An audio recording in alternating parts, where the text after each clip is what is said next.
Hello மக்களே, எங்கள் அம்மாவும் நானும் தோட்டத்துக்கு போயிருந்தோம். அக்கா ஸ்கூலுக்கு போயிருந்தாங்க. அப்போ அக்கா ஸ்கூலுக்கு போயிட்டாங்க.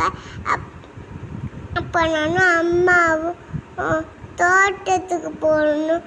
அப்போ நிறையா அங்கே கொக்குங்கள்லாம் இருந்துச்சு, மேய்ஞ்சிச்சு. பிடிச்சிட்டு போகலாம் பார்த்தோம். ஆனால் பிடிக்க முடியல. அங்கே கொய்யாக்கா இருந்துச்சு, பிஞ்சா இருந்துச்சு, குட்டியாக. அதை நான் பிச்சுட்டு கீழே விழுந்துச்சு. அதுக்கு நான் ஐவனுக்கு வந்தேன். இதான் மடக்கத்தான் செடி. எங்கள் கொல்லையில் நிறையா இருக்கும். எங்கள் அம்மா பிச்சுட்டு வந்து தோசை ஊற்றி கொடுப்பாங்க, நாங்கள்லாம் சாப்பிடுவோம்.